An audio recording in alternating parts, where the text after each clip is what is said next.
Bom, então, agora a gente passa às perguntas. Flávio. O microfone está ali, ó. Não conheci o Flávio. Eu queria colocar uma pergunta para o Rogério Soares. Rogério, eu vou fazer duas perguntas que eu considero chatas. Eu gostei da sua apresentação, mas senti duas ausências sobre as quais eu queria te ouvir. O problema acerca da definição de ceticismo me parece ser um problema que o próprio Sexto se colocou. Há um capítulo, logo no começo do livro 1 dos esboços, que trata justamente do que seria o ceticismo. E eu penso que esse é um problema que o Sexto se colocou, porque o Diógenes de Laércio se pergunta se o ceticismo constituiria uma escola. Acho que o Sexto tinha esse problema em vista. E quando o Sexto apresenta a definição do ceticismo, ele entende o ceticismo como uma dinamis, uma capacidade. Essa é a noção fundamental que ele emprega para decidir. Em oposição, penso eu, ao que seria definir uma escola por meio de crenças ou dogmata. Bom, então, ponto 1. Na sua definição, você não mencionou, ou não me parece ter mencionado, pode ter escapado a mim, essa noção que me parece importante para pensar o ceticismo, ao menos segundo o Sexto, já que a sua caminhada toda é muito historiográfica, bem colada no Sexto. Então, senti essa ausência sobre a qual eu queria te ouvir. Segunda ausência é a respeito dessa analogia do Apelles, que aparece também no começo do livro 1, quando o Sexto trata da relação entre suspensão de juízo e ataraxia. E me incomoda, me permita dizer nesses termos, que essa relação seja pensada só a partir dessa analogia, porque no mesmo capítulo o Sexto apresenta uma outra, cujo sentido me parece oposto. Ele diz que a ataraxia se segue à suspensão, tal como a sombra se segue ao corpo. O que parece indicar que é uma relação, por assim dizer, necessária entre essas duas. Ao passo que a analogia do Apelles implica uma casualidade, um caráter fortuito. E você também não tratou dessa segunda analogia quando pensou o ceticismo. Bom, são essas duas ausências, então, sobre as quais eu queria te ouvir. Obrigado. Bom, isso era uma parte da tese, então, como eu disse no início, eu trabalhei todas essas questões antes, no corpo do texto. Talvez tenha sido uma falha minha não trazer a discussão histórica inteira, mas eu previ que não ia dar tempo, então eu tive que cortar. Mas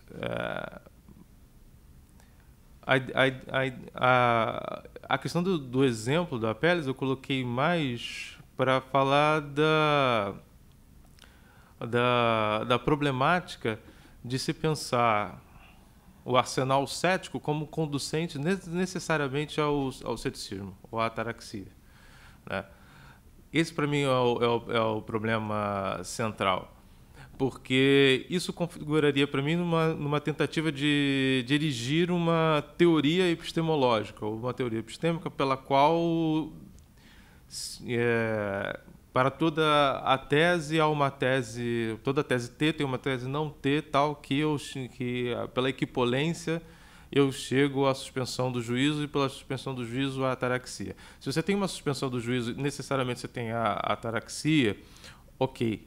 Mas o problema, eu acho que é anterior, é o problema de esse método como um método cético, ou seja, o fato de você opor uma tese, a uma tese dada, uma tese contrária, necessariamente conduzir a suspensão e depois a ataraxia. Da suspensão à ataraxia, ok, mas o problema é pensar isso como um método cético. E se for um método cético, a minha pergunta é se isso já não se configura numa teoria, se isso já não se configura numa teoria, inclusive, de dogmatismo negativo, na qual bastaria você opor uma tese à outra para você chegar à conclusão de que há uma equipolência e da equipolência para você chegar à ataraxia. Isso, para mim, seria o problema central. E que uma vez que se disser que, de fato, se seguimos o exemplo do Apelles, E essa passagem, né, essa oposição entre teses, né, assim como no exemplo de Apelles, se dá simplesmente por acaso, né? Então, isso não pode se configurar num método. E não se configurando num método, então o que é o ceticismo? Né? É um estado de espírito que acomete algumas pessoas em determinadas situações, né? Ou a oposição entre teses pretende ser um método conducente, de alguma forma, à ataraxia. Ou seja, é um método ou é simplesmente um acaso? Para mim, essa foi a questão principal. A questão da dinamis, eu não me recordo bem vou te ser sincero, porque eu já escrevi a tese há uns 3 anos e eu já não me recordo bem como eu tratei essa mesma questão no trabalho. Eu vou ficar te devendo essa resposta da dinamis, porque eu não me recordo bem como é que eu tratei. A tese é longa e me falha a memória agora como eu tratei essa questão no coisa. Mas se você quiser na PUC, né, ela está disponível online, né, aí você pode me cobrar depois por e-mail se eu dei uma resposta decente ou não na questão. Tá? Aí você me cobra depois, mas na PUC tem online lá a tese, talvez seja... Aqui agora eu não me recordo bem como eu resolvi essa questão na tese. Perguntas. Ninguém tem mais pergunta, não?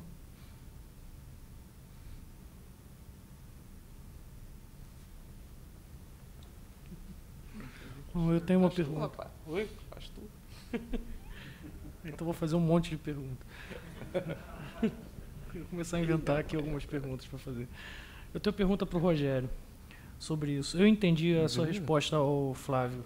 Você quis enfatizar, por um lado, a possibilidade de haver um processo completamente aleatório que conduziria, sim, à ataraxia, mas onde não haveria um método para salientar justamente um contraponto.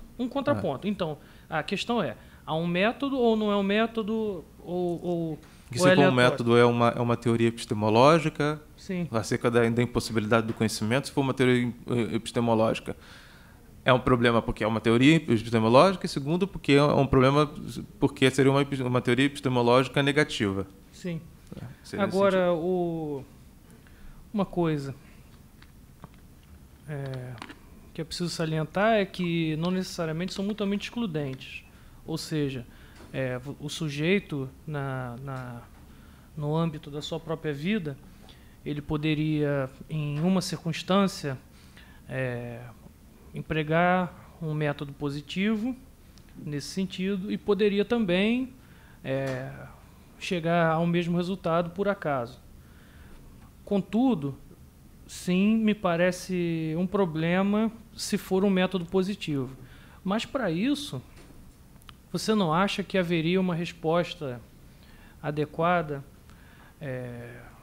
oferecida pelo sexto empírico quando ele faz toda a sua obra operar sob o registro de um relato e, portanto, assim sendo, aquilo seria meramente o relato de como ele próprio, sexto empírico, operou e depois como ele pensou no modo como ele operou e depois como ele, como um cronista, registra isso. Então eu acho que isso poderia ser uma saída, talvez uma saída meramente retórica, mas ainda assim uma saída.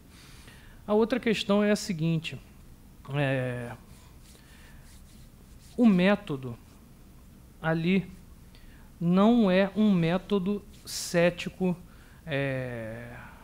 num sentido estrito, mas é um método de skepsis, num sentido lato. E um método de skepsis não precisa ser um método meramente empregado, usado por um cético. Ou seja, qualquer sujeito, isso nos diz sexto empírico, no livro 1 das hipotiposes. As pessoas, homens de talento, diz ele, que pretendem chegar à felicidade, buscam coisas. Esses homens de talento, eles se veem frustrados diante das equipolências entre os diferentes dogmatismos. Então, o que seria skeptiqué agogé, que é isso que está sendo discutido, o caráter metodológico da skeptiqué agogé. Então, o caráter metodológico, boa parte dele é conduzido não por alguém que é um cético, simplesmente por alguém que investiga algo e, ao investigar, o sujeito faz skepsis ou faz zétesis, e esse sujeito, então, investigando, ele chega a uma resposta X, uma tese X sobre uma coisa, e chega a uma tese Y que, de fato, é a antítese à tese X. E isso faz com que ele seja... E aí sim o caráter coercitivo, passional e aleatório, vamos dizer assim, ele se vê coagido a suspender o juízo, uma vez que são mutuamente excludentes tese e antítese, que eu chamei de X e Y. E aí, nesse momento, uma vez que a ataraxia segue a eporréia como uma sombra, segue um corpo, o sujeito, mais uma vez por acaso, se vê ali imperturbado e imperturbável no lugar mais improvável, ou na situação mais improvável, que é a situação de alguém que, ao invés de aderir à tese X ou à tese Y, que de fato é a antítese da X, ele, justamente por ter não sido persuadido por tese X ou Y, mas pela não necessidade de assentir, ele aí sim se torna tranquilo. Bem, eu queria que você me dissesse se você acha que essas soluções, elas seriam... Em que medida essas soluções, essas duas soluções, elas são úteis? Úteis mesmo, num sentido pragmático de argumentar um ceticismo não autorrefutativo ou autocontraditório. Pelo que eu entendi, as suas duas perguntas são basicamente na mesma linha, na lei do relato, né? Na linha do sexto empírico como relatando experiências.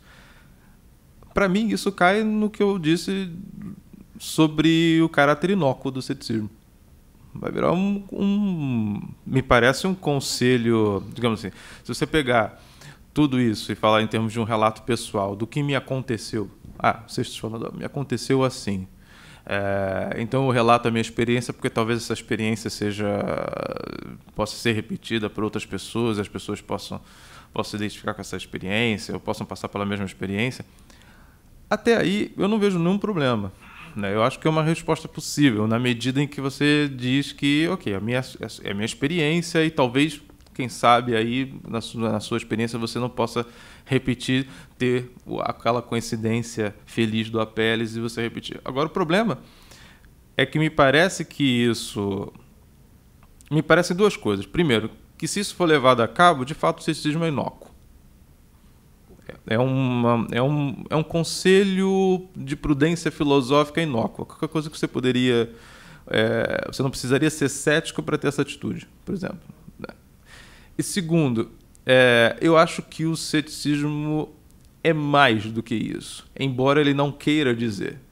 Eu acho que o ceticismo, tanto o antigo quanto o moderno, contemporâneo, todos os céticos, eles têm... principalmente o pirrônico, né, porque o acadêmico me parece mais explícito, mas o pirrônico ele me parece querer dizer mais do que realmente diz, né?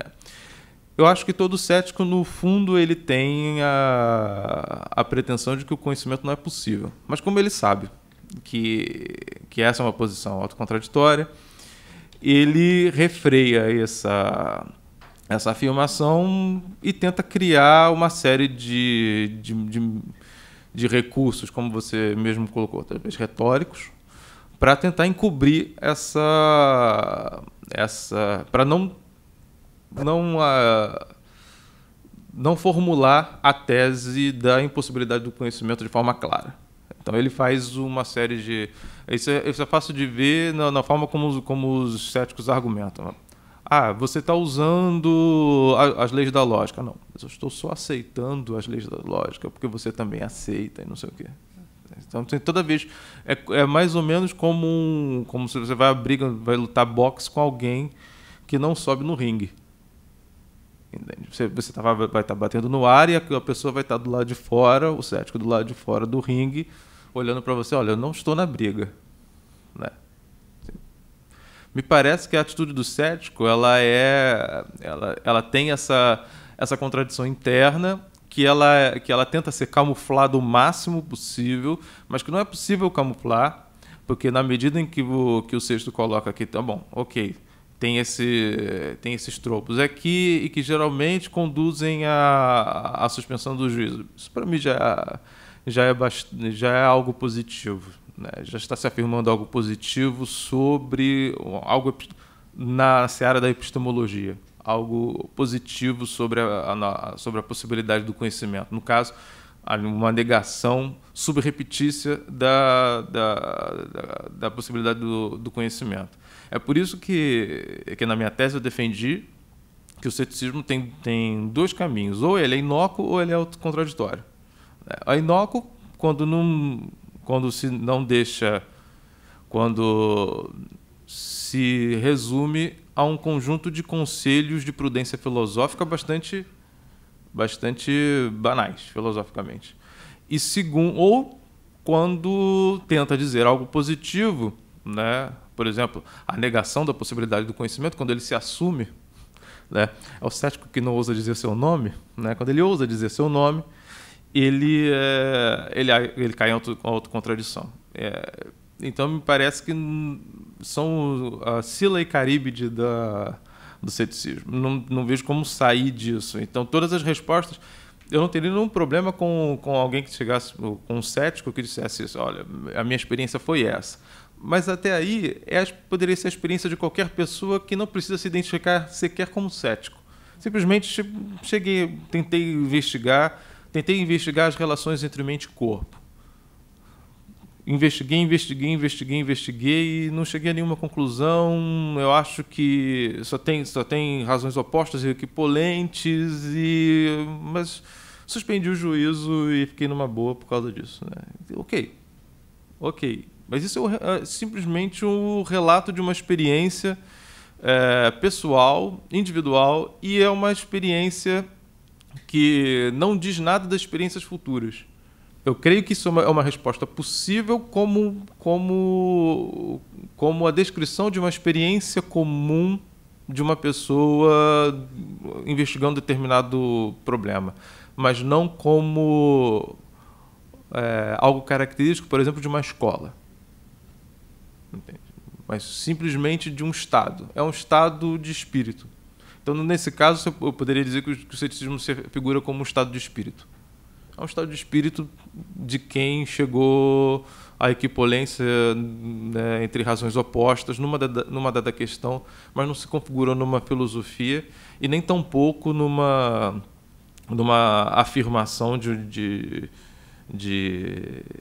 uma afirmação epistemológica e, portanto, é só uma experiência pessoal, assim, nesse momento, naquela situação, mas não pode se configurar numa escola sob pena de contradição ou de ser inócuo. Alguém tem alguma pergunta agora? Eu posso fazer só uma colocação antes, Ana Paula? Desculpa a minha falta de educação. Mas eu acho que é aí que vem a outra questão do Flávio sobre a dinamis. Por quê? O sexto empírico, ele, em nenhum momento ele se refere ao próprio ceticismo como uma escolé. Além disso, ele nunca se refere ao ceticismo como hairesis, que seria mais fraco do que escolé, mas ainda assim é uma adesão, um conjunto de máximos que você adere, no caso moral. Se refere como agogé, que seria uma conduta. E ele usa também agogé para falar de Protágoras.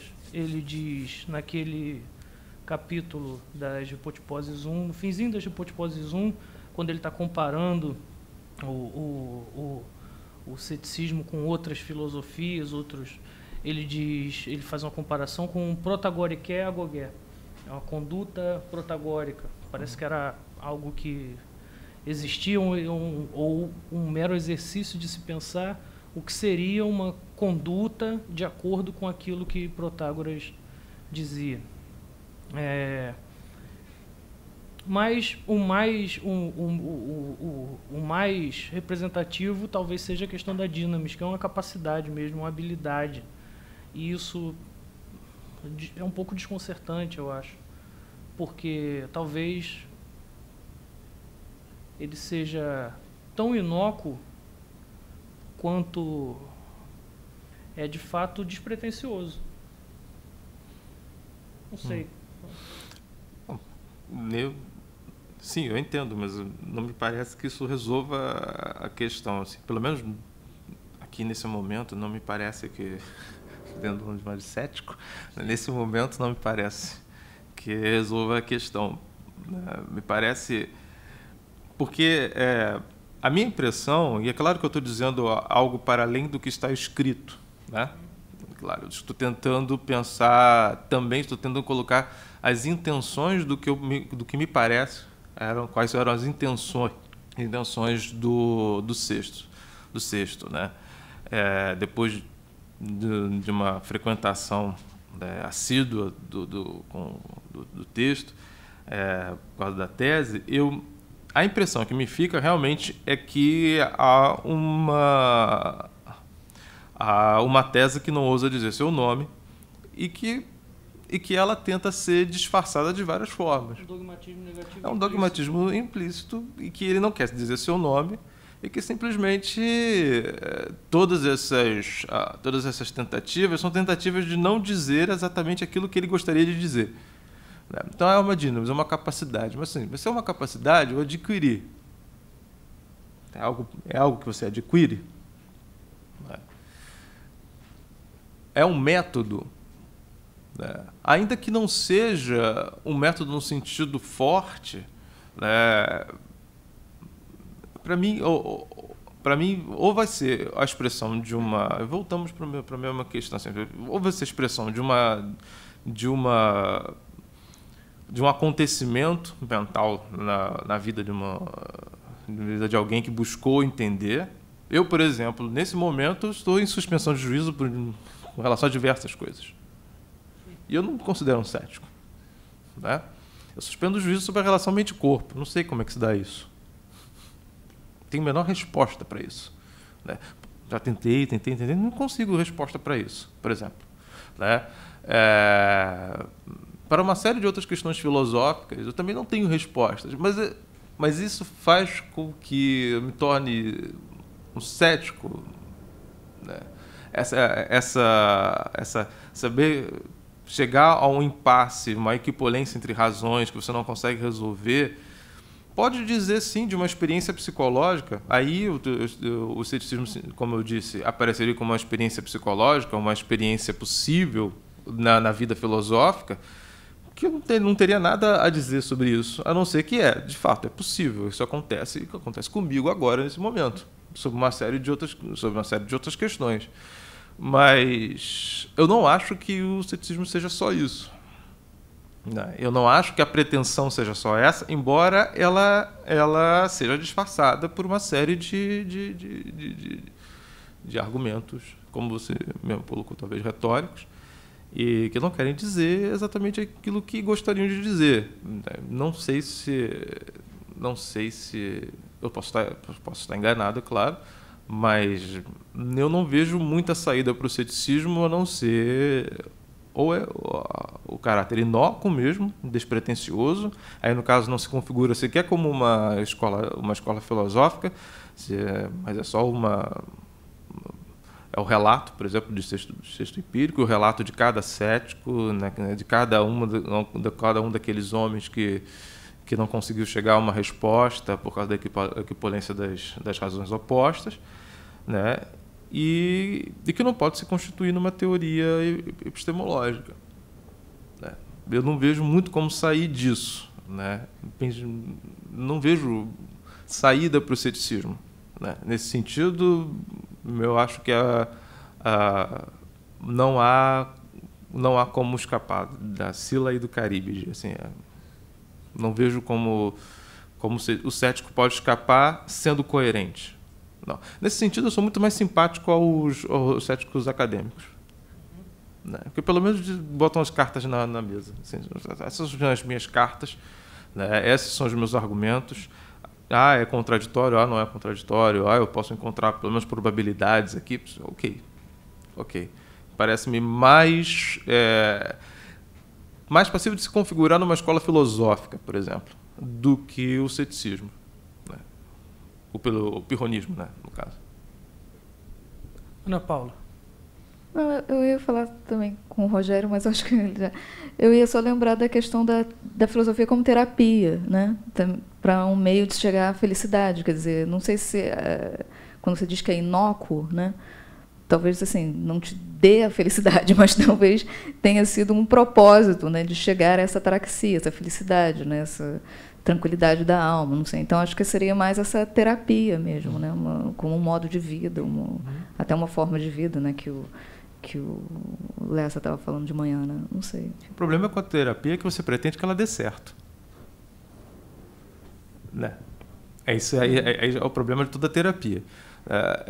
Se é uma terapia, então deve haver uma constância, deve ter alguma relação entre o que você diz e a realidade para que essa terapia dê certo. Não é?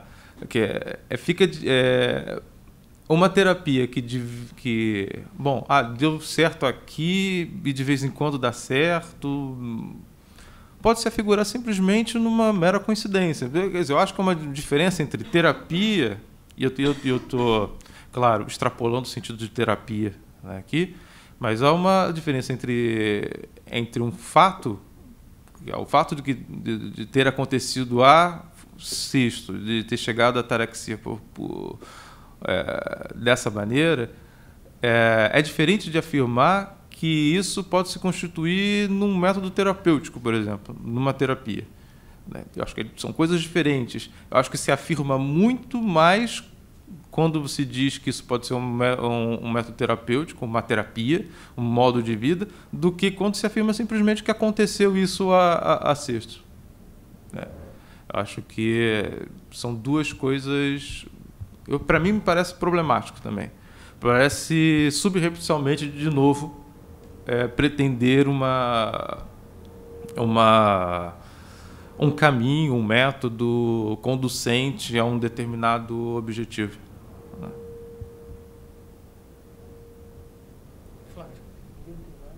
Oi?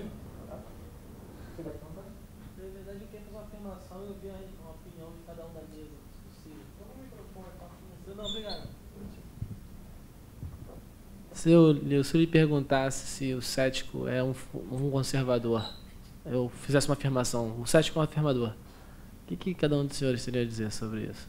O cético é, desculpa? O conservador. Conservador. Sim. Politicamente falando. Eu posso? Claro. Olha, eu não sei te responder com certeza. Eu sou um conservador. Mas não é porque sou cético, certamente. Mas há uma ligação entre o conservadorismo, sim, e o ceticismo, na medida que você tem alguns autores, como Russell Kirk, qual era o nome daquele outro das reflexões sobre a Revolução na França? Edmund Burke. Burke, isso. Burke. Há uma... Não é um cético, sim, mas há uma certa simpatia dos conservadores com o ceticismo, ou pelo menos com um certo ceticismo, por exemplo, com Hume, com relação a Hume, né? Há uma certa assim, uma simpatia, mas eu não te diria que o cético é um conservador. Não sei, na verdade eu não saberia te dizer se um cético é um conservador, mas que muitos conservadores gostam do ceticismo, certamente, isso me parece histórico. Eu acho que você não dá para responder muito essa pergunta assim, né? Mas eu tenderia a concordar com o Rogério de que tem uma série de afinidades entre o ceticismo e o conservadorismo. Mas eu acho que os termos precisam ser depurados. Tem milhares de sentidos para essas questões. Mas, por exemplo, o que eu vejo uma profunda afinidade entre o ceticismo e o conservadorismo, pensando assim em questões atinentes à história do pensamento político. Eu acho que perceberia o fato de que tanto céticos quanto conservadores tenderiam a recusar argumentos de finalidade acerca da vida social, da vida política. Engenharia social, planejamento... coisas dessa natureza, acredito que sim. Eu veria outro tipo de afinidade entre céticos e conservadores, por exemplo, no fato de reconhecimento que o processo de transformação ele tende a prejudicar as classes mais baixas. Isso é um juízo que os céticos e conservadores acabam se encontrando. O processo de transformação, primeiro, ele não produz transformações, porque a natureza da sociedade ela permanece sendo a mesma, e a partir do momento em que as coisas elas se alteram e novamente se sedimentam, o que se percebe, e esse é o diagnóstico de Tocqueville, é o diagnóstico de Burke, é um diagnóstico, talvez até mesmo o diagnóstico do Joseph de Maistre, em alguns momentos, que é a ideia de que o processo de transformação ele tende a ser danoso às classes mais pobres. A ideia de que, quando se muda o modo pelo qual a dominação se dá, dizendo em linhas muito amplas, quando se muda o modo pelo qual a dominação se dá, os mecanismos de resistência a essas dominações deixam de funcionar. Mas a dominação não desaparece, ela se modifica. Então, dominações novas, acerca das quais não se tem mecanismos de proteção acerca delas, tendem a ser dominações piores.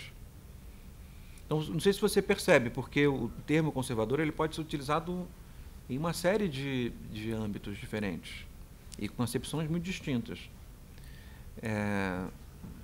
Se você, por exemplo, unir alguns diagnósticos sobre a vida política, o diagnóstico laboiciano, talvez o diagnóstico até mesmo humeano, ele tenderia o argumento, por exemplo, do Spinoza no Tratado Político, tenderia a julgar que o processo de sublevação, que seria uma característica progressista, né, as pessoas elas se sublevam, esse processo ele tenderia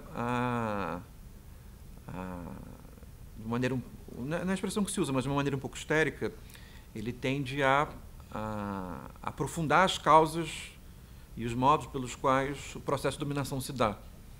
O exemplo que Spinoza dá, acho que é bastante esclarecedor, que é a ideia de que se você mata um tirano, você precisa de um tirano mais forte, porque ele acaba sendo... você acaba produzindo a condição para que um novo tirano apareça. Mas se você for perceber bem, esse enunciado de natureza conservadora, que poderia, a meu juízo pelo menos, poderia ser tomado como um juízo cético acerca da vida política, ele não seria diferente pelo que se compreenderia como esquerda. O fato de que esses juízos sendo colocados a quem pensasse, não de modo progressista, mas no sentido amplo, quem pensa no sentido de benefício e de proteção das classes mais baixas, ele poderia ser tomado como um argumento de esquerda. Então, não é... Então, me parece que a sua pergunta ela é mais tendenciosa e mal intencionada do que propriamente esclarecedora dos pontos acerca disso.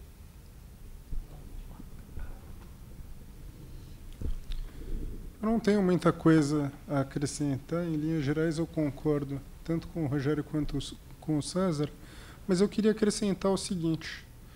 Eu, para dizer a verdade, tive uma dificuldade enorme em entender a sua pergunta, porque, ok, a gente tem autores conservadores que simpatizam com esse ou aquele autor cético, mas, veja, ceticismo, isso já deve ter ficado claro depois da comunicação do Rogério, é algo difícil de definir. Não, o que você quer dizer quando pergunta se o cético é um conservador? Porque o que é ceticismo é algo que muda ao longo da história. E disse, por exemplo, de Hume que é um cético, disse de Sexto que é um cético. Agora, os motivos pelos quais se diz que eles são céticos são muito diferentes, né? É possível que autores conservadores teçam certas considerações com as quais outros filósofos que são céticos concordariam. É possível que a gente tenha formas de se conceber a política que sejam compatíveis com a teoria deste ou daquele autor cético. A tradição conservadora, por exemplo, costuma ter certa simpatia por Hume. Mas repare, geralmente isso não se dá pelas características da obra de Hume que fazem dele um cético, em razão de outras coisas. Né? Então, eu tenho certeza de que certas formas de conservadorismo são compatíveis com certas formas de ceticismo. Mas considerar que, a partir do momento em que um filósofo é um cético, isso implica que ele vai ser um conservador, você vincular as coisas dessa maneira, eu acho que isso ofenderia alguns céticos e alguns conservadores. É isso. Não, e veja, eu não estou ofendido, só estou querendo deixar claro que, olha, é uma pergunta difícil de fazer e que exige um certo cuidado. É isso. Só acrescentando uma coisa que sobre o cético e o conservador, talvez um dos pontos de contato interessantes seja o respeito com relação ao modo de vida da cidade, né? Assim, uma das regras céticas, né? Oi? Não necessariamente. Mas, por exemplo, o conservador geralmente é alguém que é muito desconfiado com relação à possibilidade de mudanças radicais no modo de vida, né, por exemplo, da cidade. Por exemplo, o conservador ele vai pensar muito, vai valorizar muito as soluções que deram certo. Deu certo até agora, está dando certo até agora. Para que mexer em algo que já está dando certo?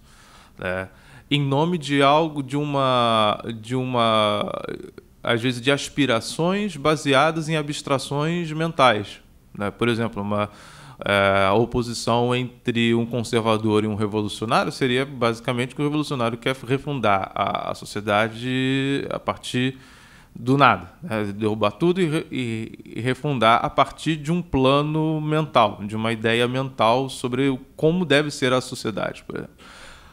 O conservador simplesmente olharia isso e diria, não, vamos manter o que dá certo e não nos aventurar numa pura abstração que você não sabe sequer como vai se dar na realidade concreta, o que você vai precisar fazer para isso se dar na realidade concreta. Talvez um ponto de contato aí seja que o cético talvez fosse desconfiado também com relação a uma abstração desse gênero, né?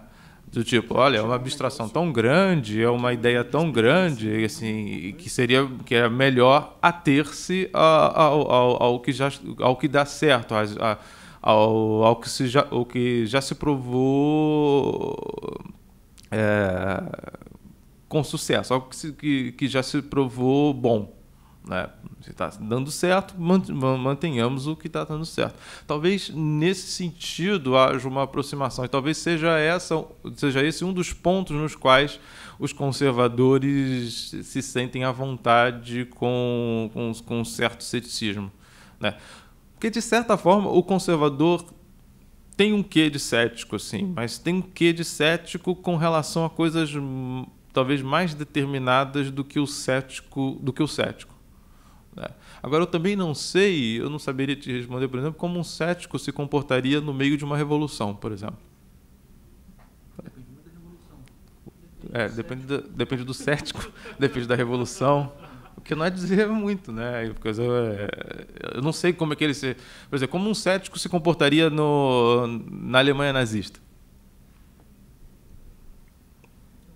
Não é um argumento de Hitler, não, como o pessoal agora chama, né? Só lembrar uma coisa, né? Só para jogar mais lenha aí, eu já li 2 artigos escritos por céticos, os 2 se lamentavam muito de até o momento não se ter feito nenhum esforço para se construir uma teoria política de bases céticas, como se fizesse sentido fazer um negócio desse. E um desses artigos defendia que necessariamente uma política cética tinha que ser conservadora, e o outro defendia que necessariamente só faria sentido pensar uma política cética de esquerda socialista. Então, daí se vê que não tem muito acordo sobre... Mas eu acho que a pergunta dele ela se dá em outro nível, porque como ele não esclarece o sentido que ele dá para os termos, eu tendo a acreditar que ele tome o sentido usual desses termos. Então, quando ele nos pergunta que se o ceticismo é conservador e se nós somos conservadores enquanto céticos, ele está querendo se referir ao sentido ordinário de conservador. E o sentido ordinário de conservador é alguém que julga que a sociedade deve ser organizada de tal maneira a prejudicar as pessoas mais pobres e beneficiar as pessoas mais ricas. Então, nesse sentido, não faz o menor sentido relacionar ceticismo e conservadorismo. Em nenhum sentido. Mas se for nesse sentido, de fato... Tem uma pergunta. Diz seu nome, por favor.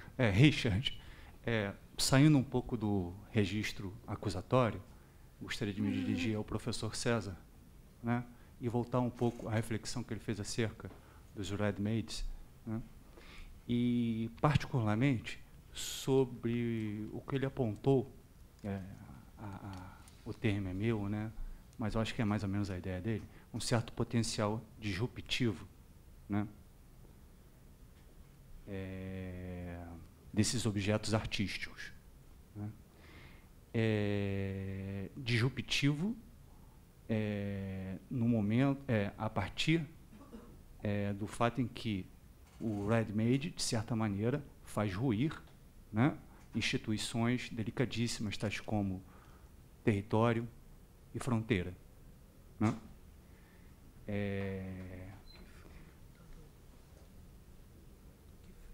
Exemplificando, né, o professor César ele fez referência, né, a uma passagem da Searle, né, na qual o filósofo norte-americano ele chama a atenção como que o valor de uma moeda é, de certa maneira, posto ou retirado a partir de um ato de enunciação.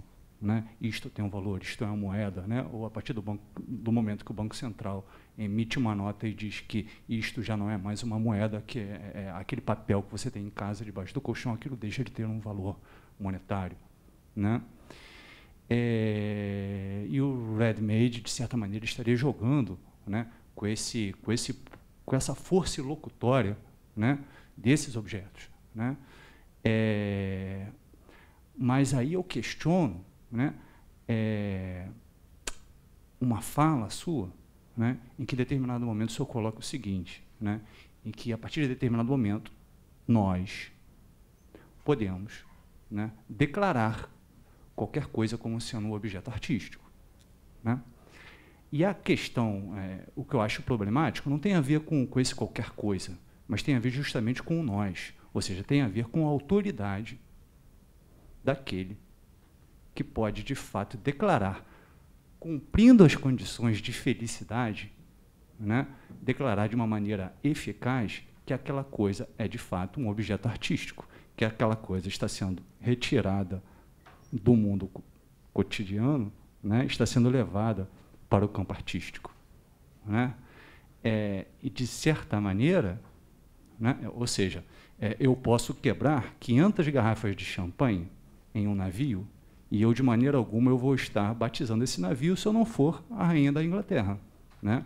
Há um erro de agente, né, que o John Austin gostava de chamar a atenção.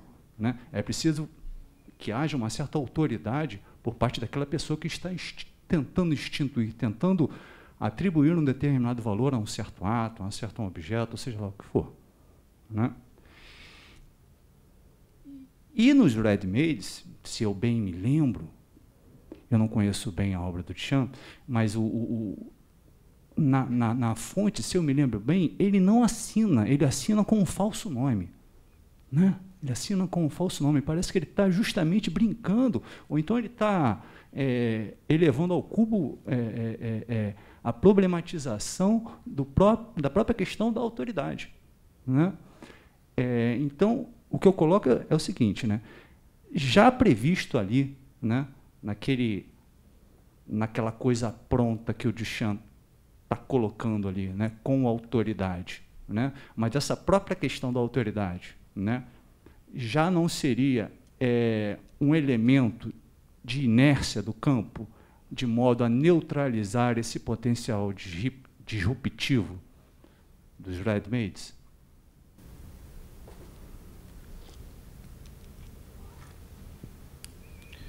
Obrigado pela pergunta.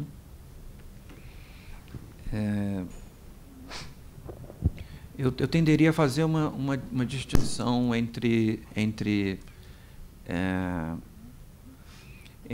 a caracterização de um campo político, ou de uma experiência política descrita pictoricamente, e o fato de que essa descrição ela tende a estabelecer uma certa,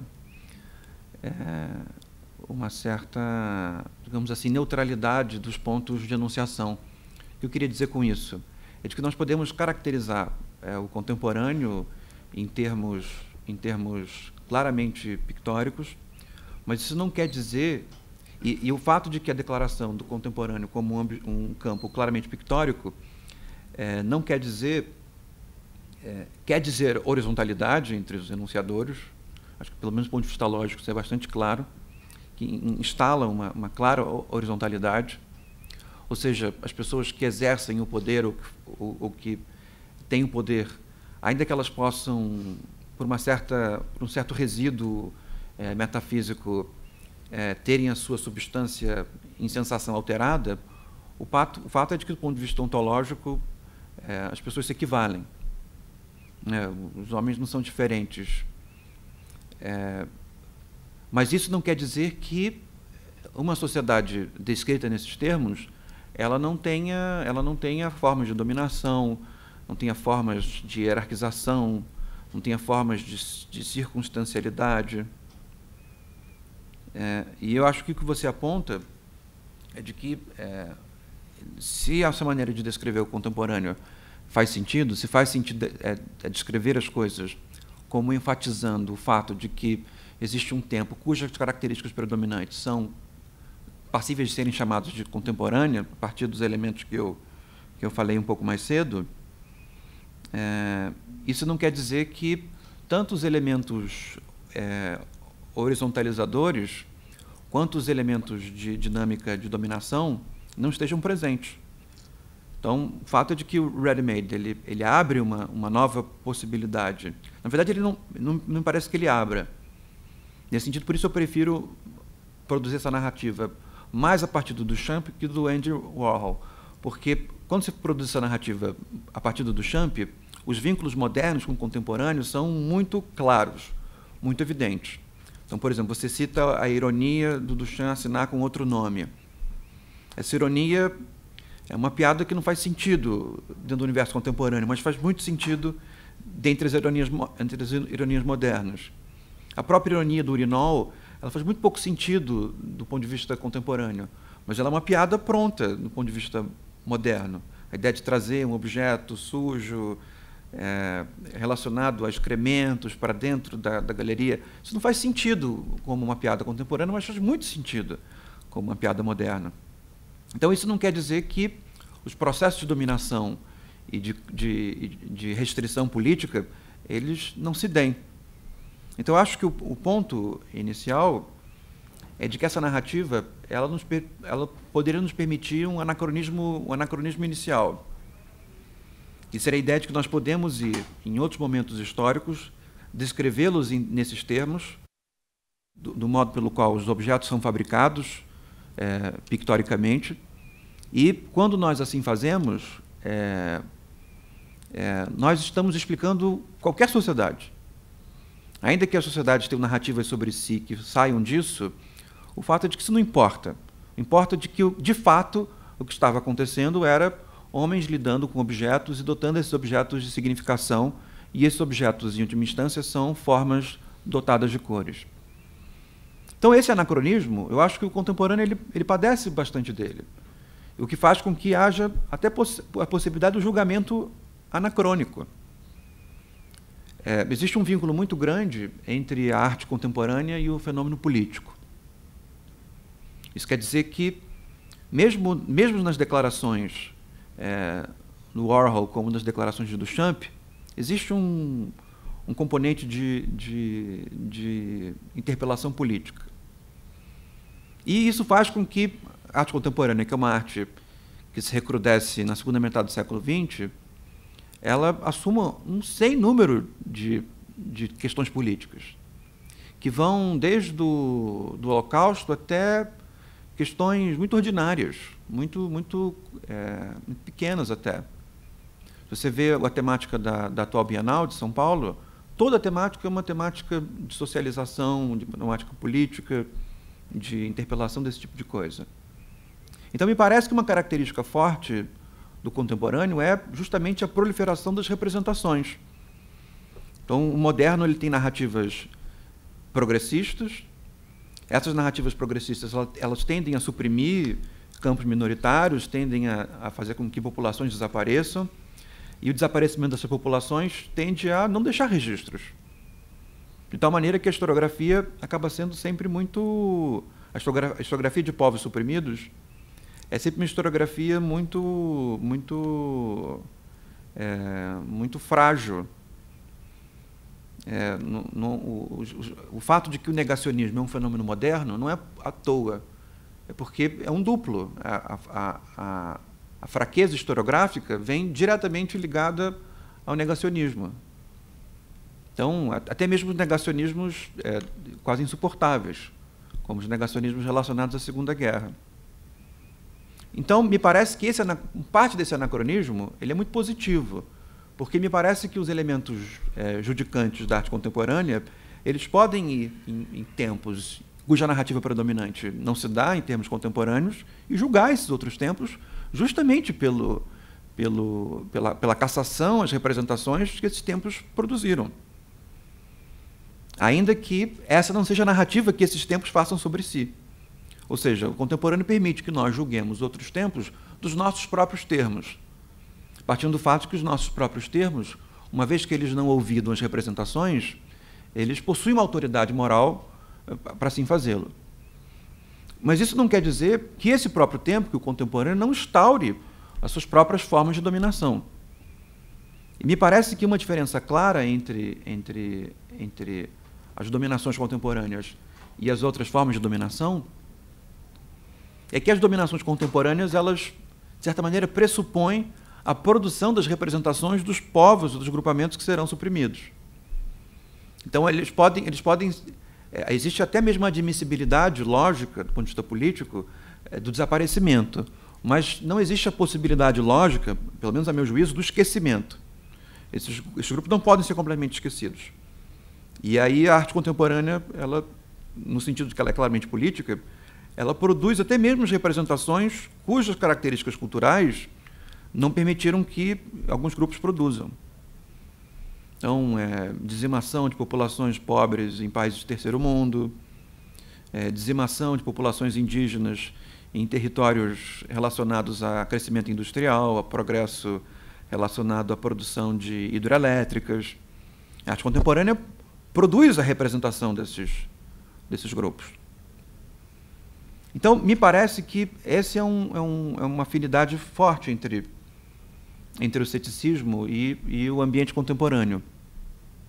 Porque é como se as muitas afinidades céticas, que fossem afinidades claramente não dogmáticas, elas fossem capazes de produzir uma sensação de escola, mas elas não produzem uma sensação de escola tal como nós estamos acostumados quando nós falamos de escola da antiguidade.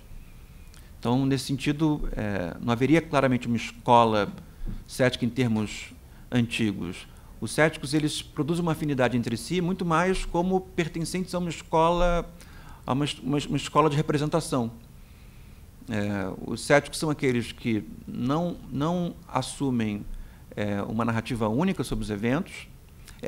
Eu diria que os céticos são uma escola, muito mais como os impressionistas são uma escola, os expressionistas são uma escola, os cubistas são uma escola. Essa é a lógica pela qual os céticos acabam se unindo. Os céticos descrevem de um modo a fabricar a percepção de imagens, e eles acabam se unindo nessa afinidade. Então, só para completar o ponto, os céticos não, com relação ao seu ponto, né, que seria esse elemento, digamos assim,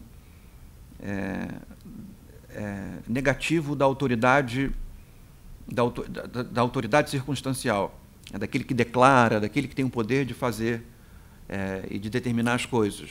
Né, o juiz que declara, o crítico de arte que declara, essas posições autoritativas.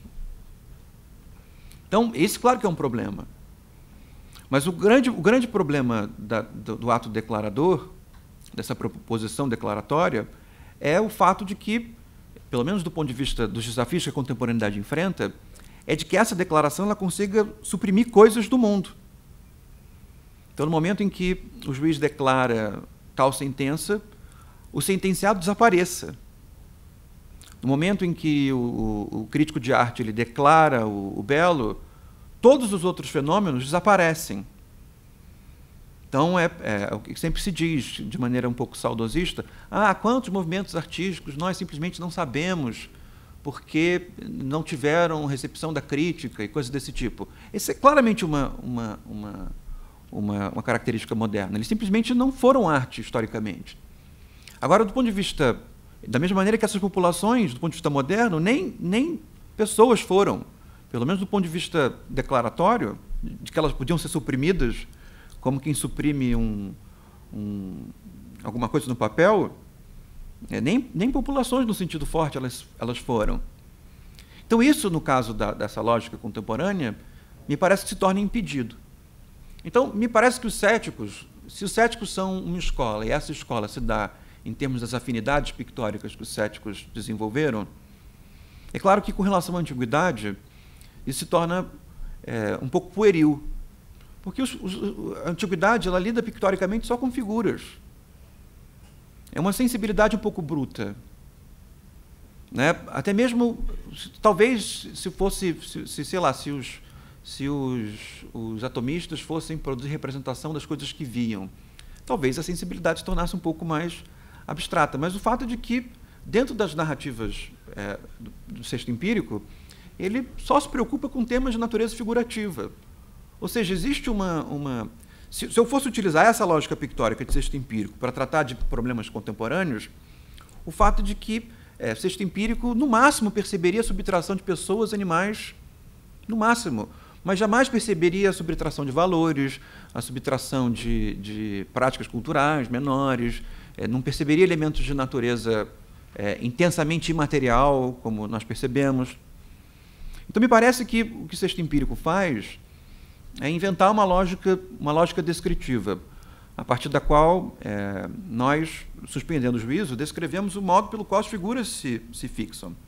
Mas a figura, do ponto de vista pictórico, ela é muito bruta. Então, me parece que o ceticismo ele vai desenvolvendo essa capacidade descritiva, e ela vai se tornando mais sofisticada. É claro que ela não se dá ao mesmo tempo que a história da arte ela se desenvolve, mas, então se dá com um pouco de atraso, às vezes se adianta, mas claramente se percebe, por exemplo, com Montaigne, quando que a narrativa cética se torna muito sofisticada com relação à produção de paisagens. É como se o trompe-l'œil habitasse... Os céticos, só como texto empírico, só narram figuras planas, e não tem profundidade. Então, as querelas em torno da descrição de figuras planas, elas são imensas. Por quê? Porque são figuras planas. Figuras planas são muito simples, você não vê um monte de coisa acerca dela. Então, a gente fica na discussão, às vezes infrutífera, que seria descrever, olhando uma figura sem trompe-l'œil do Renascimento, quem que está atrás do objeto. Quem está atrás da figura? Não sei, não tem profundidade, como é que eu vou saber?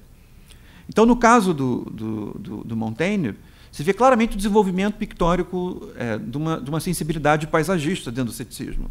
A gente começa a ver populações dentro da narrativa, essas populações começam a ter crenças, então, pela roupinha que elas usam, você sabe se ela é cristã, se ela é protestante, se ela é judia, consegue perceber se ela está saindo da feira, se ela está indo para a feira, se ela está saindo da igreja. As circunstâncias tomam uma profundidade, elas tomam um trompe-l'œil. Coisa que Bailey, de certa maneira, não aprofunda, mas Bailey ele traz para o ceticismo uma sensibilidade retratista, né, processo narrativo, que é absolutamente sofisticada. Ou seja, os céticos podem descrever rostos, ao mesmo tempo que eles podem descrever sistemas de pensamento como se fossem rostos, pictoricamente, sistemas de pensamento como se fossem rostos, e não precisam tomar esses sistemas de pensamento como verdadeiros. Ou seja, eu não preciso representar um rosto e dizer que esse rosto é verdadeiro. Eu simplesmente represento esse rosto como quem representa um sistema de pensamento e digo que esse rosto está lá, eu o vejo, ele me aparece. E um ponto que me parece muito claro, que mal comparando, seria, claro que açougueirando a história, que é uma espécie de antecipação do abstrato. Claro que o abstrato só vai se dar no século XX, comecinho do século XX, pictoricamente, mas como se o ceticismo antecipasse a sensibilidade pictórica abstrata, quando Hume começa a descrever objetos abstratos como decorrentes da experiência. Esse me parece que é um ponto de maturidade. É como se as ferramentas de descrição pictórica do ceticismo estivessem prontas. Então, esse conjunto de ideias e de sensibilidade descritiva do ceticismo, que eu acho que precisa ser invocada para que o contemporâneo faça sentido. Então, quando nós temos essa capacidade descritiva pronta, ou seja, atenta a elementos de paisagem, retrato e abstração, nós somos capazes, pelo menos do ponto de vista moral, de representar tudo quanto a experiência nos mostra. Valores, pessoas, figuras, retratos de pensamento. Eu sou, ao mesmo tempo, capaz de descrever o modo pelo qual um pensador pensa no elemento contemporâneo, o modo pelo qual as populações se distribuem e os valores que elas possuem. Ou seja, eu não preciso... Olha, a sensibilidade, me parece que o ceticismo acaba adquirindo, que eu não preciso pintar um sujeito com... Eu não preciso pintar um sujeito de soldado para saber os valores aos quais ele está atrelado. Eu posso simplesmente atrelar a ele um valor abstrato. Eu não preciso botar uma setinha mostrando, esse é um soldado, soldados creem nisso. Eu posso simplesmente pintar um homem comum e atrelar a ele um elemento circunstancial que são os valores aos quais ele está ligado. Então, isso permite que o ceticismo e a descrição contemporânea possa falar de eventos sociais que não são claramente exemplares, né? Não é um soldado batendo com um cacetete na cabeça de uma pessoa, que é claramente um elemento de tentativa de supressão. Eu posso descrever, e as ferramentas da arte contemporânea nos dão isso, eu sou capaz de mostrar o modo como duas pessoas absolutamente idênticas, pictoricamente idênticas, estão envolvidas num processo de dominação. De que maneira eu faço isso? E aí nós temos uma pleia de obras que nos demonstram isso.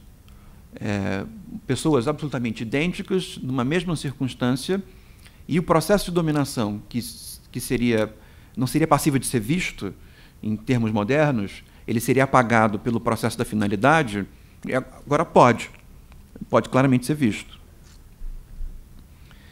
Então, eu acho que foram os pontos que você levantou. Então, eu diria que o problema da autoridade não está resolvido. E isso é claramente um problema. Mas eu quero dizer que parte do problema, do elemento negativo, eu acho que a narrativa contemporânea, nesses termos em que eu julgo céticos, são capazes de oferecer, resolvem. Ele não resolve o fato de que o processo declaratório ele se dá a partir de algumas circunstâncias que são condicionadas a partir do processo de dominação social. Então, sim, é o juiz que declara, é o professor que declara, é o soldado que declara. Eu acho que o que se torna claro a partir dessa narrativa é de que eles não são pertencentes a substâncias distintas. Eles pertencem ao mesmo plano descritivo. Então, ainda que ele declare, o fato de que a autoridade dele não tem nenhuma razão propriamente, a não ser as circunstâncias nas quais ele se insere.